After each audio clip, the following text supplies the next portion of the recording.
you're here already. Well, welcome everybody. It's so good to see you. Welcome to our Lego Bump Carmel's Kitchen. A fun time with some cooking lessons. I thank Father Steve for being here and joining us. Many of you have been to this kitchen before because you've bid on me and the great fundraiser we have at our feast every year, but it's a great kitchen the parish has here. It's a fun location to do these kinds of things. So we have 2 appetizers tonight that we're going to do. And let me just get ready. I just wash my hands, 20 seconds. It's 2.5 Hail Marys, or 3 if you'd like. So we got that all done. And plus, I told you it was a BYOB event tonight, so I hope you brought your favorite beverage, or maybe it's sparkling water, or diet soda, or maybe a glass of wine or a beer. But for me, and Father, we just prepared a martini. So we're going to pour that right now, and I have my vegetable dish in the martini glass. So if you're pouring a drink for yourself, make sure you do it, and relax and enjoy. Anyways, cheers. Welcome. So the two appetizers we're doing tonight, and I'm hoping to do 4 of these, so I can do an appetizer, a pasta, a main course, and then a dessert. But the 2 appetizers we're doing are very easy and are great ones that can be made up quickly. If friends just are going to come by in a half an hour or something like that. So the first one I'm going to show you how to do is a crostini. It's a cannellini bean crostini with Parmigiano Reggiano, extra virgin olive oil, and some roasted garlic, which is almost like the key ingredient. And the second one I'm going to do is a puff pastry roll-up with arugula, Asiago cheese, prosciutto, and some Dijon mustard. So let's get to work on the crostini. Now the first thing I always like to do, really with anything, whether it be a crostini like this that calls for garlic, in a raw state, is I actually like to roast the garlic first. It gives us a sweeter flavor. A friend of mine, a few weeks ago, I made some pesto. Greg DeMarco, he's from the parish, the state troopers, doing a great job helping us during this terrible time. He said, "Oh, Father, I love the pesto and the garlic flavor. How would you do that?" I meant to tell him, but it's because I roast the garlic first. And here's how you do it. Just do it very simply. You cut off the edge of the garlic, the top portion, not the bottom where the stem was, but the top, and you reveal the garlic itself, huh? And then you put it on aluminum foil, and then some salt and pepper, just a little bit, on top of it. And then you get some good olive oil. Now, those cooking shows always talk about the good olive oil. So don't get the bad olive oil. I'm not sure what olive oil is bad, but you get the good olive oil, extra virgin olive oil. I'm using Pompeian this time, the Robusto. And you just pour a little bit on top as well. There we go. Came out a little fast. And then you just wrap the aluminum foil around it. And if you have a little toaster oven, as we have over here, let me bring it over here, 400 degrees, or about, it's a small garlic, so garlic this size, maybe a half an hour, but the regular size one, 40 minutes, and then it comes out wonderfully. Let me show you. I did one earlier today, I did 2, and I already have one in the bowl here. And I'm not sure if Father can see, it's just the olive oil and the garlic, but when it comes out, it looks actually like this. And then all you have to do, and this will keep the vampires away, all you do is squeeze it out into the olive oil. Get it all nice out there, very good, all right. And then I'll just wash my hands, it's just filled with garlic. And there's olive oil already in there, there's a little salt and pepper in there as well. And just kind of smash it up. And this is an incredible spread. You can put this, you can mix this with a little cream cheese and have it on garlic. You can throw it into any kind of dish that calls for raw garlic, like a pesto or like these crostinis. This would be the first thing I'll spread on the crostinis. And this lasts ages in the freezer. So make it and you'll love it, and you'll find all different ways to utilize it. Now, what I want to do is do the crostini. Now for the crostini, I need a knife. Where did my knife go? There we go. There we go. So I usually use a baguette, a French baguette, and so this is a small one. I've toasted some up already, or broiled some up already, but I just want to show you. And get it in, maybe it's an inch thick for a crostini. If you're doing bruschetta, it would be a bigger piece of bread. But a crostini, it's simple. It's about an inch thick. So this is like a third of a loaf of the baguettes. You get at Stop and Shop. Down near the pastry section, they have those nice artesian breads. And what you want to do is get those. And then you just take some regular, you take the garlic olive oil, but I want to use that for something later. And you just spread a little olive oil on either end of the bread. Just like that, quick, quick, quick. You don't want to soak it in there. You don't want it to drown. You just 1, 2, 3, 4, 5, 6, and you're good. And then they're all set. You put it into a 425-degree oven, which we have going right now, and check it after 8 minutes. Put on a timer because it goes quickly. After 8 minutes, usually it takes about 10, and then it's done. Now, I already did some before. So, my good friend Dominic Arfino from Rome on the Hill taught me this trick to keep crostini at a great crunchiness. Is once you make it, automatically put it into a paper bag, and it stays nice and crisp. I'm going to put it right there on this wonderful serving board. This is a cutting board that was actually given to me by my godson from confirmation in the parish. I'm not sure if Father can see it, but it says, "He who eats prays twice." I think Scripture says, "He who sings prays twice," but that one says, "He who eats prays twice." And I love serving appetizers, hors d'oeuvres on a board like this. This board is made by a parishioner, his mom, Katina Harmon. She runs Bella boards, and they're great gifts. I gave my nephew and his wife, Patrick and Samantha Keenan, for Christmas, and it had their names on it and everything like that. So it's a nice serving board. So these is what will come out of the oven, and then you can make them in the morning. You can make them a couple days before, and they'll be fine because they're nice and crisp, and they're wonderful. Now for the cannellini themselves, the cannellini beans. So you get a can of cannellini beans and you drain it. I said they've got some interesting juices. They pack it in and they're fine. It's edible, but I always drain it, and then I also I'll rinse it a bit. You don't have to rinse it too much. You might want a little bit of the starchiness in it, but let's pull it now. Shake it around a little bit. And then rinse it again. So any brand is good. This is an Italian brand, Sofia, and you put it to a little, we have this little blender, Cuisinart. Just kind of put it all right in there. Easy peasy. It's really, really good to be able to do that. And so put it right into the blender.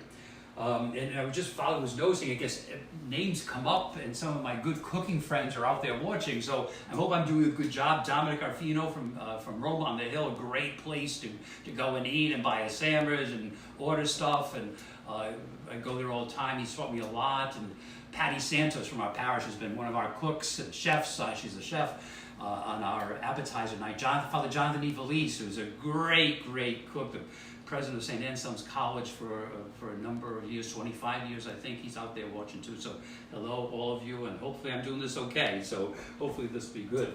So you have the cannellini beans in there, and then I'm going to put a little bit of the already roasted garlic. Now I say a little bit. That's about almost a tablespoon, but since it's roasted, it has a nice sweet taste. So that's going to go right in there. And my oven just ran. I got to check something, but You can't see what I'm going to check yet, not yet. I got to add a little more time. And let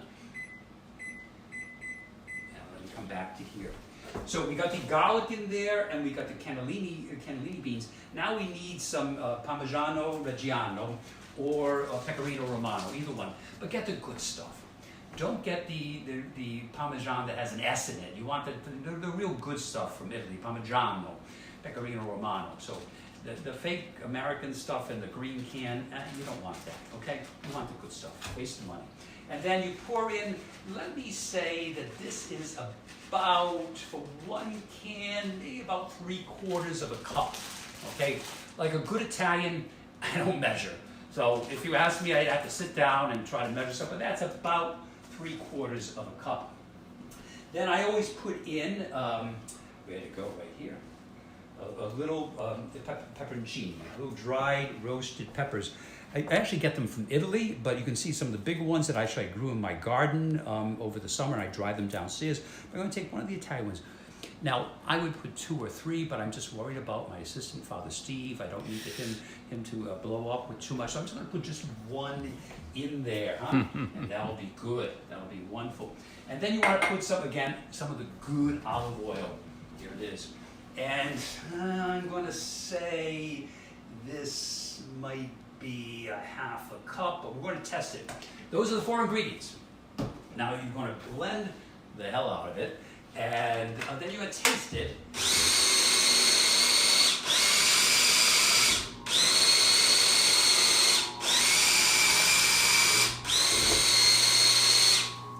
Okay. So let me just back up for 1 second here. Good. And so here's what it will look like. All right. Now, the key thing is to taste it, because you want it to taste like you want it to taste. So let me see what we have here. And of course, it's perfect, because I've done this so many times. But if it doesn't, if it's not salty enough or not cheesy enough, let me check the oven again. If it's, then you might want to add something to it. So I'm going to add 2 more minutes for what's in the oven.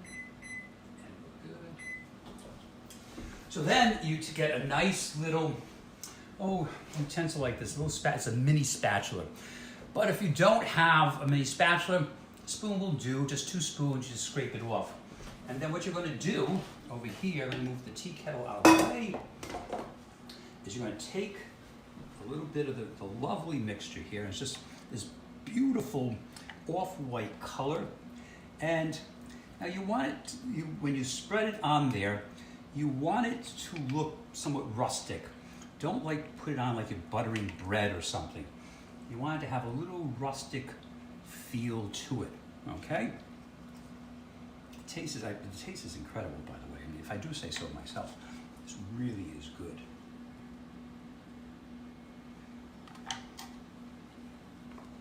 And then once you get it all done, now you can serve it just like this, all right? And having it just like this is most wonderful. Lovely taste. But then you could put toppings on it.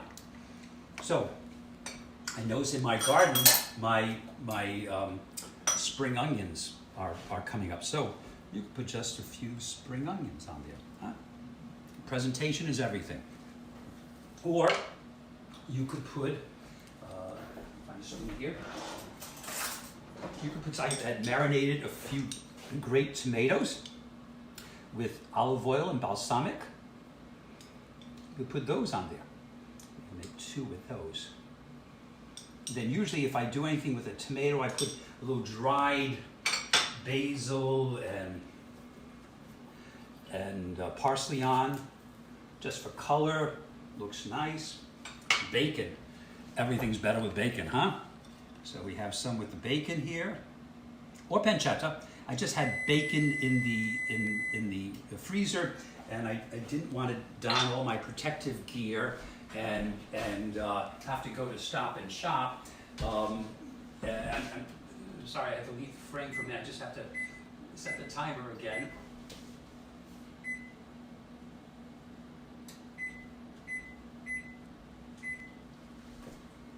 So I just use the bacon instead of pancetta, or soppressata, sliced soppressata is always nice. And then one of the things I sometimes like to do, and I'll do it tonight, is you can finish it off with just a little balsamic glaze. This is a pastine version, and so it's a thicker a balsamic, and it makes the presentation nice. You can get very Andy Warhol-ish and just pour it on just a little like this. It's another trick I learned from my friend Zinno from Roma, and there you have it, huh? Instant appetizer. So that is most wonderful and most tasty. All done in a blender, all stuff with things that that you can do. Now, Father just told me that one of my good friends from Nicaragua is watching, Julia Estela Castelo Bryant. She is the director of the Mustard Seed Orphanage in Nicaragua. And we went there for 5 years. We go to Jamaica, and hopefully we'll be in Jamaica again in June. Hopefully this will all be over. That's why I wear this bracelet. This was given to me by the residents in Nicaragua. It just reminds me of the wonderful time. So, Julia, hello, welcome. I hope you're enjoying this. Let me take something out of the oven, but I don't want you to see it yet. So I was just going to keep posting where he is, and then you'll eventually see what is in the oven. All right, so that's the first appetizer. And I just noticed I was neglecting my drink, so let me just have a little sip here. And Father, if you want to have a sip, I know your drink is hidden in the corner. He's making you think he's not having a drink, but his drink is hidden over in the corner. So now the second one I want, by the way, if you have any cooking questions on these things, just type them in and Father will tell me. But just cooking questions, theological questions, political questions, we'll do without those tonight. Let's just stick with cooking questions. So I'm going to go to my second place here. And what I'm doing here is a puff pastry. Now this is a concept, because this is molto Italiano. So I'm using Asiago, shredded cheese, prosciutto, arugula, and, well, French mustard. But anyways, it's mostly Italian. But this could be done with anything. I've done a Mexican version of this with refried beans, salsa, and pepper jack cheese. You can think of all different things. You have a cheese, a meat, and a spread. I've done a pesto one with pesto and cream cheese and a ham. So there's all kinds of ways. So this is a concept. This is what I'm doing tonight. So you get puff pastry, and then you have to roll it out. And I did this beforehand. You have to let it come to room temperature, roll it out so it's almost not double the size, but maybe a half size larger. So you can see this. This is somewhat bigger than it was. So, and it's best to roll out when it's at room temperature. So this is fine. And so now the next thing you're going to do is you're going to spread the mustard on it. Keep looking at this, Father. I'm going to go get an utensil to help me with this. So again, I like the spicy mustard. The spicier the better. But, really, you've got a stone ground mustard, just a regular French's mustard is fine. But I think this adds a great taste. Now, you put a lot on. Now, you're going to say, oh, Father, that's a lot. Well, it is. But you'll get over it. It's really good. And you need, for this appetizer, you really need that background bite, because that kind of makes the whole thing. So you spread it out almost to the edge. I'm going to end up using the whole jar of this just because of the size. But you spread it out to the edge. I can smell the. Can you smell the Dijon, Father? Isn't that that's quite the pungent smell? But it's just so wonderful. Now, Father Steve is watching the garlic because he loves that roasted garlic, so we're not going to let that get burned. Are we, Father? No. I'm going to sneak off. Because he loves having that in all different... I put that roasted garlic in cream cheese and just put it on crackers, and it's a nice hors d'oeuvre. So anyways, we have this all the mustard spread out, so it's mostly even, huh? And then what we're going to do is, the first thing we're going to put on is the prosciutto. So this is just prosciutto. I got it Stop and Shop, but you can have it sliced at Roma on the hill. You can have it sliced by your favorite Italian place, but it's fine. You want it thinly sliced, not thickly sliced. And you just place it on there so it covers up all the mustard, just like that. So I'm going to use this full package because then you can double over. It's fine. It's a great taste. The saltiness now with the Parmigiano, the Asiago and the Dijon is going to be just tremendous. And then we're going to take the Asiago cheese. So I bought it. Usually I like to grate it myself, but you know, these are difficult times. So I figured I will. Gee, I got to get back to the gym here. Peter Holland, where are you? I need you to help me. So I've been lucky, well, kind of lucky. We have a school here, so we have an empty gym. So I've set up all my equipment over there. I've been going every day for an hour so that I won't gain the quarantine 15, you know. So anyways, you put the cheese on there. Nice. Asiago is a pretty sharp cheese. So again, it's going to be a great sharpness to this. Father, a quick question. Sure. Is there any particular kind of brand of prosciutto that you like? You know, this one is a Veroni. I know there's a place in Rhode Island, Daniello, that makes prosciutto. And of course, prosciutto di Parma is the big one that's imported.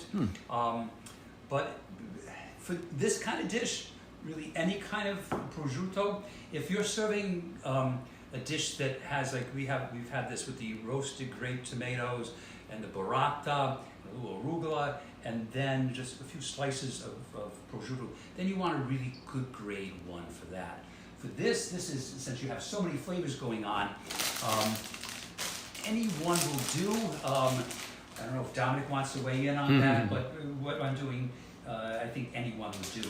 Now, finally, I'm going to put arugula on it. Now, but you could put spinach on it, baby spinach, even just romaine lettuce you put on. But arugula, because of the nice peppery taste, is wonderful. So you get that on there, and that's what it looks like before we roll it up. I'm going to roll it up like a jelly roll, and then we're going to slice it. I'm going to show you how to slice it. And this freezes nicely, so what we usually do here is we slice it. Once we roll it up, we slice it in half and put one in the freezer. And you just take it out, let it come to room temperature.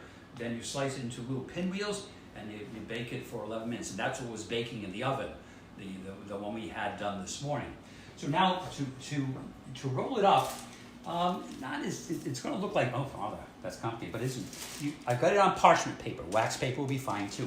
And then the first thing is you're just going to roll it like a jelly roll, and the parchment paper is going to help you, okay? And you can use it to help you. You just keep on rolling and stuffing. So again, impeccably clean hands. You saw me washing as I started.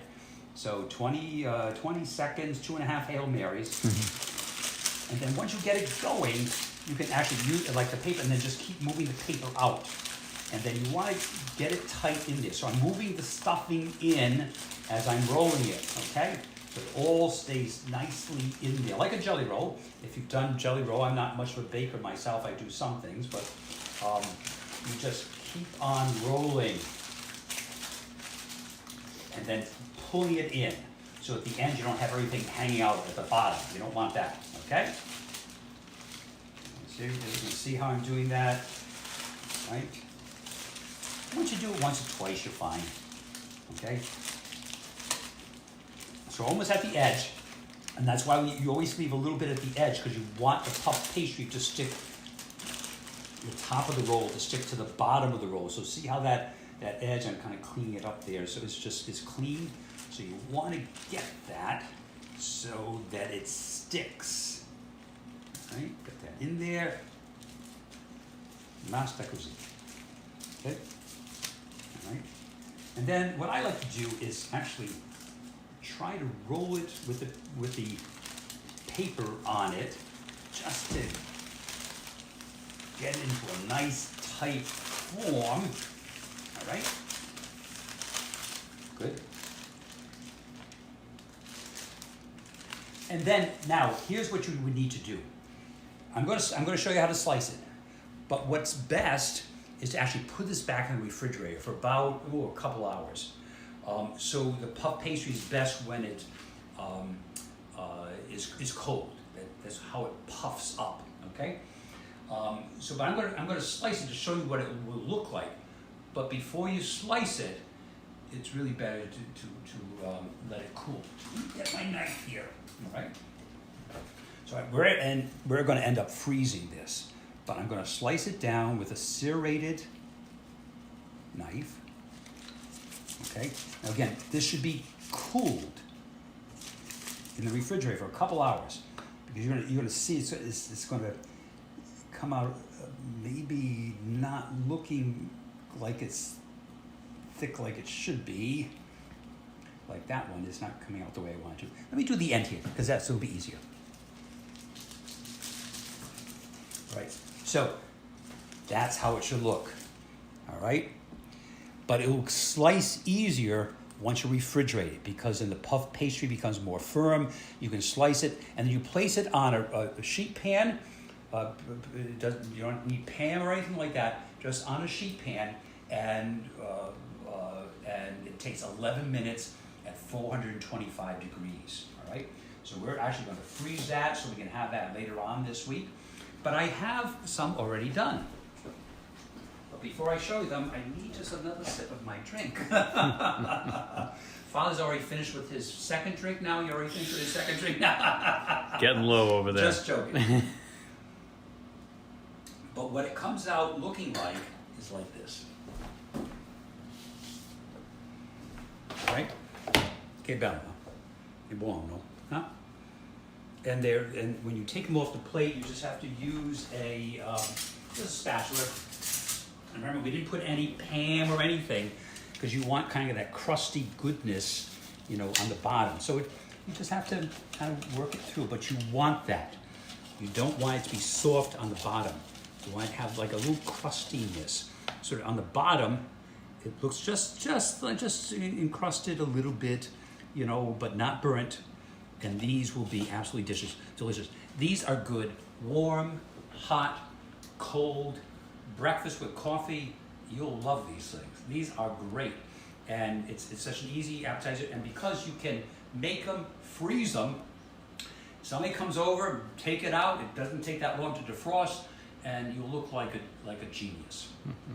So in any case, this is my first attempt at an online cooking lesson. So we had Mass first at 6 p.m. I know a number of you people watched that, so that was very, very good. And we've been doing that since the beginning of this whole coronavirus thing. Mass every day is online on my Facebook page, Henry Zinno, Monday through Friday at 6 p.m., Saturday at 5, Sunday at 10:30. And then it takes us about an hour to upload to our website, www.olmcbristol.org. So it just takes a little longer to get on there. But this will be on there tonight. It takes an hour after this. And we hope you enjoy it. My plan is to do, next thing, do a couple of pastas from some machines that I have, a Phillips machine and a Mercato machine that makes homemade pasta. We have not bought dry pasta since last July. We're making our own pasta here with some great sauces. Then another one with a main course, another one with a dolce. Father and I like to cook, so during this time we've been cooking a lot, but we've been supporting some of the local town restaurants that are doing takeout, and I know some of them have been watching Jeff Hirsch's The Lobster Pot, and Baba Sushi. We got some sushi tonight, so Father and I are going to have these hors d'oeuvres and some sushi, and Courtney Poisson at the Carmel Pub, other places as well. And so everybody stay safe. Hopefully you enjoyed looking at this and watching this, and stay healthy, stay happy, stay holy. Andiamo alla tavola, mangiano a tutti. God bless you all. Have a great night. God bless.